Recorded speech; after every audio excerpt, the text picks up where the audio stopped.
Assalamualaikum. Untuk kali ini kita masuk kepada bahagian yang ketiga untuk bab 4 tajuk operasi set. Okey, sebelum ni kita dah belajar dua subtopik, iaitu yang pertama adalah persilangan set dan yang keduanya adalah pelengkap. Okey. Pembelajaran kita pada hari ini adalah menyelesaikan masalah yang melibatkan persilangan set, di mana kita akan menggunakan konsep yang kita dah belajar sebelum ni, iaitu konsep persilangan dan juga konsep pelengkap. Dalam paparan kita nampak ada dua gambar rajah di sebelah kiri dan juga di sebelah kanan. Okey, apa yang berbeza adalah nombor yang terdapat di dalam gambar rajah. Yang pertama itu, kalau kita nampak dia ada titik. Dia ada titik tu, dot 5, dot 4, dot 9, dot 2 dan dot 10. Tetapi kalau dalam gambar rajah yang kedua, kita tak ada nampak dot. Kita hanya ada jumpa angka sahaja. Sebenarnya, kedua-dua gambar rajah Venn ini berbeza. Yang pertama itu menunjukkan unsur-unsur yang terdapat di dalam set. Kemudian yang kedua itu menunjukkan bilangan unsur. Okey, kita tengok contoh yang pertama. Diberi gambar rajah Venn, di mana gambar rajah Venn menunjukkan murid-murid tingkatan 4. Terdapat murid yang mengambil subjek sains, biologi dan mengambil kedua-dua subjek tersebut. Soalannya, hitungkan berapakah bilangan murid yang mengambil subjek sains. Okey, kalau di sini subjek sains ni kita labelkan sebagai set S, di mana set S-nya adalah kotak yang berwarna merah. Okey, kotak yang berwarna merah ini merujuk kepada murid-murid yang mengambil subjek sains, iaitu Tasha, Muaz, Adlin, Ali, Nisa, Atila dan juga Arif. Okey, so jawapannya adalah seramai 7 orang. Soalan yang kedua, berapakah bilangan murid yang hanya mengambil sains? So, yang ni kita kena hati-hati dengan perkataan hanya. Okey, kalau soalan satu tadi tu dia minta kita minta bilangan yang ambil subjek sains. Tetapi untuk soalan nombor 2, dia minta bilangan murid yang ambil sains saja. Kalau kita tengok dalam gambar rajah tu, kita ada 7. Tetapi Nisa, Atilia dan juga Arif, dia ambil juga subjek biologi. So, daripada situ bermaksud yang hanya mengambil sains adalah kita kena abaikan 3 yang di dalam titik persilangan, iaitu jawapannya adalah 4. Okey, soalan yang ketiga, berapakah bilangan murid yang mengambil biologi? Yang mengambil biologi adalah seramai berapa? Seramai 7 orang. Seramai 7 orang termasuklah Nisa, Atila dan juga Arif. Sebab soalan ni bukan tanya hanya, soalan ni tanya berapakah bilangan murid yang mengambil biologi. Soalan yang keempat, berapakah bilangan murid yang hanya mengambil biologi? So jawapannya adalah 4, iaitu Azarina, Danisha, Safiah dan juga Ainina. Okay, soalan yang kelima, berapakah bilangan murid yang mengambil sains dan juga biologi? So, yang ini adalah persilangan antara set S dan juga set B. Okey, kalau kita perhatikan yang bersilang di situ adalah unsur Nisa, Atila dan juga Arif. So, bilangan murid yang mengambil kedua-dua subjek itu adalah 3 orang. Okey, yang keenam, berapakah bilangan jumlah murid? Bilangan jumlah murid ataupun set semesta ini termasuklah yang mengambil subjek sains, yang mengambil subjek biologi dan juga yang tidak mengambil apa-apa subjek. So, bila kita senaraikan, jumlahnya adalah seramai 4 campur 3 campur 4 campur 3. So, jawapannya adalah 14 orang. Okey, 14 orang. Soalan yang ketujuh, berapakah bilangan murid yang tidak mengambil kedua-dua set? Kalau kita lihat dekat sini, yang tak mengambil kedua-dua subjek adalah Husna, Intan dan juga Atikah. So, bilangannya adalah 3. Yang ini kita kena hati-hati dengan penggunaan hanya. Kalau dia ada sebut perkataan hanya, bermaksud kita kena abaikan yang persilangan. Okey, so kita pergi kepada yang seterusnya. Yang seterusnya ini adalah gambar rajah yang sama, tetapi kalau kita lukis gambar rajah tersebut dalam keadaan bukan kita senaraikan unsur-unsur, tetapi kita senaraikan bilangan unsur. Okey, bila kita senaraikan bilangan unsur, so dia akan jadi gambar rajah yang kedua, iaitu 4, 3, 4, 3. Kalau kita perhatikan dekat sini, nombor-nombor tu dia tak ada titik, tak ada dot. Sebab itu hanya menunjukkan bilangan unsur sahaja.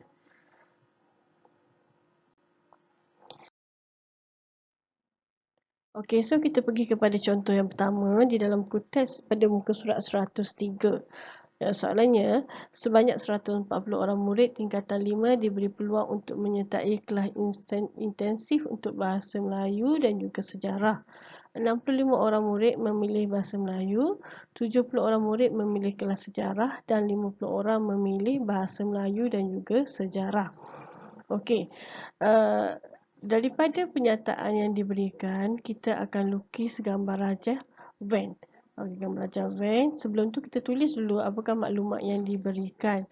Maklumat yang diberikan daripada soalan, dia memberitahu bahawa bilangan B ni merujuk kepada bahasa Melayu lah.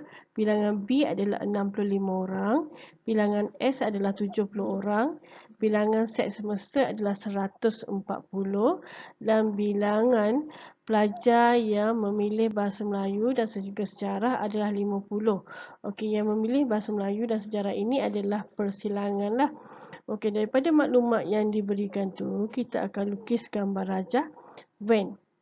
Okey, sebelum tu kita masukkan dulu nilai 50 iaitu mewakili persilangan pelajar yang memilih bahasa Melayu dan juga sejarah. Kemudian bagaimana kita nak dapatkan bilangan pelajar yang mengambil hanya bahasa Melayu adalah dengan cara kita tolak 65, kita tolakkan dengan 50 sebab kita tahu 65 ini adalah bilangan murid yang mengambil bahasa Melayu. Tetapi yang mengambil hanya bahasa Melayu adalah 65 tolak 50, so kita dapat 15. Kemudian subjek sejarah pula, seperti yang kita tahu, bilangan yang mengambil subjek sejarah adalah 70 orang. Yang mengambil sejarah dan bahasa Melayu adalah 50. So yang mengambil sejarah sahaja, kita tolaklah 70, tolak dengan 50, so bakinya adalah 20. 20 itu mewakili jumlah murid yang hanya mengambil sejarah. Okey, so kita dah ada gambar rajah Venn dan kita dah lengkap dah kita punya angka tu, maklumat tu di dalam kita punya gambar rajah Venn. Baru kita jawab soalan. Soalannya, bilangan murid, hitungkan bilangan murid yang menyertai kelas insentif. Bermaksud murid yang ambil bahasa Melayu, murid yang ambil sejarah dan juga murid yang mengambil kedua-duanya sekali, iaitu 15 campur 50 campur 20. So bilangannya adalah 85. Kemudian yang B, hitungkan bilangan murid yang tidak menyertai kelas insentif. Yang tidak menyertai kelas insentif bermaksud jumlah di luar daripada set B dan juga set S. Seperti yang kita tahu, jumlah semesta ataupun jumlah keseluruhan murid adalah 140. Yang menyertai kelas insentif adalah seramai 85. So nak dapatkan bilangan murid yang tak sertai, kita hanya tolaklah jumlah murid 140. Kita tolak dengan murid yang menyertai kelas insentif iaitu 85. So yang kita dapat adalah 55. 55 tu itu mewakili murid yang tidak menyertai mana-mana kelas insentif. Kalau dalam gambar rajah Venn yang dilukis, itu merujuk kepada bahagian yang saya letakkan simbol X. Kita pergi kepada contoh yang kedua, iaitu praktiskan diri 4.1c muka surat 105. Gambar rajah Venn menunjukkan set A mewakili ahli kelab seni, set B mewakili ahli kelab sains. Jika bilangan A bersamaan dengan 15 dan bilangan B bersamaan dengan 22, hitungkan nilai X dan hitungkan jumlah ahli bagi kelab sains dan juga kelab seni. Okey, daripada gambar rajah Venn yang kita perolehi, B adalah mewakili ahli kelab sains di mana jumlahnya adalah 22. Daripada 22 tu, separuh tu dia dah bagi dah, iaitu 7. 7 dia dah bagi, bermaksud nilai X-nya adalah 22 tolak 7. So, jawapannya adalah 15. Okey, bagi soalan B, bilangan ahli kelab seni dan juga kelab sains.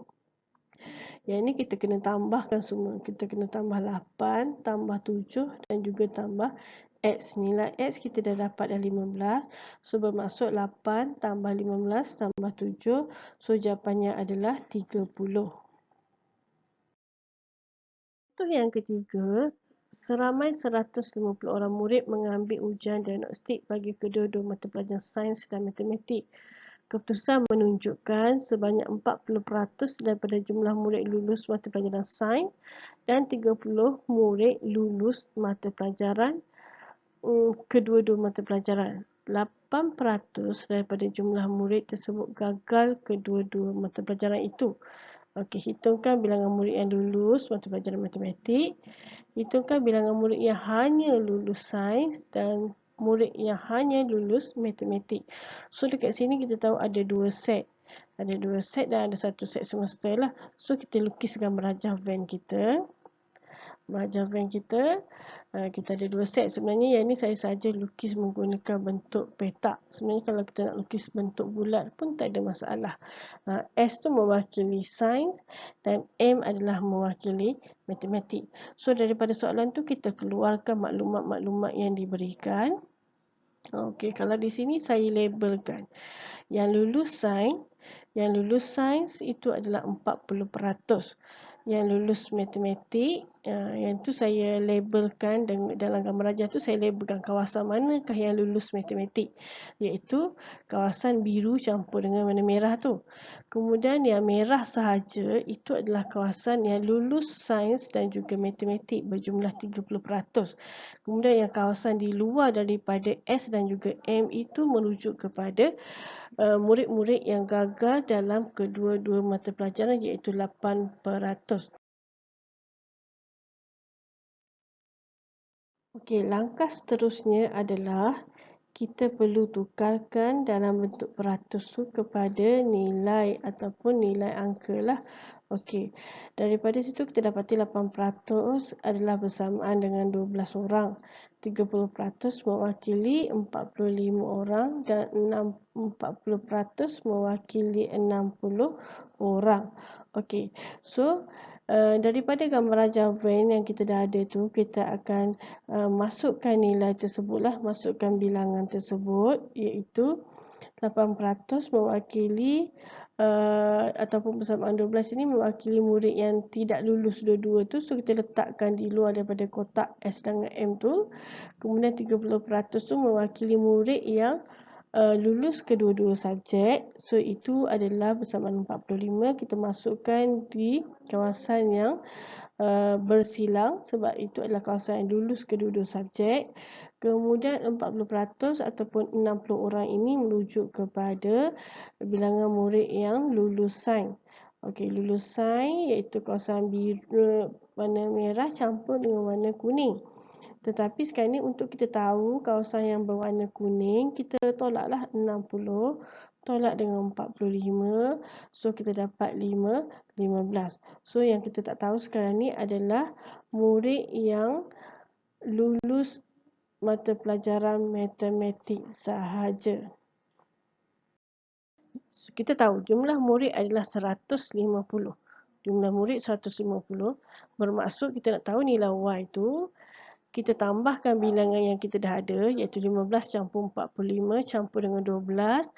So, Y itu bersamaan dengan 150 tolak dengan yang kita dah jumlahkan tersebut dan kita akan dapat Y bersamaan dengan 78. Y 78 itu mewakili murid yang mengambil hanya murid yang hanya lulus matematik sahaja.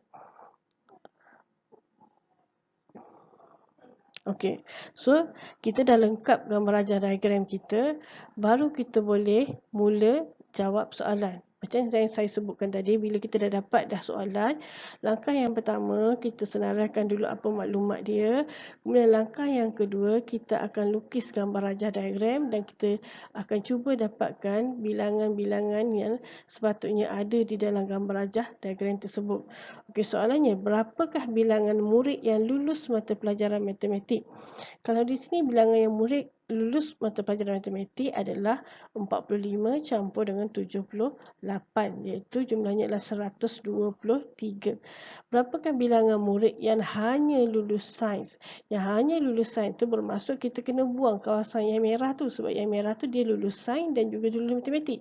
Yang kita nak cari sekarang ni yang hanya lulus sains. So jawapannya adalah 15. Yang ketiga, bilangan murid yang hanya lulus mata pelajaran matematik. Yang hanya lulus mata pelajaran matematik adalah kita akan abaikan kawasan yang warna merah itu. So, daripada gambar rajah diagram itu, kita dapati nilainya adalah 78 orang. Itu adalah jawapan untuk ketiga-tiga soalan tersebutlah. Bagi contoh yang seterusnya, sebuah kelab badminton mengadakan pertandingan badminton antara ahli kelab. Seramai 38 orang ahli terlibat dalam pertandingan ini. Okey, 20 orang ahli bermain acara beregu dan 26 orang bermain acara perseorangan. Okey, soalannya, hitungkan bilangan ahli yang terlibat dalam kedua-dua acara tersebut. Bermaksud soalan ini minta kita cari bilangan ahli yang dia main beregu dan dia juga main dalam acara perseorangan. Okey, so kita lukis gambar rajah Venn. So kita dah tahu dah ada dua bentuk lah.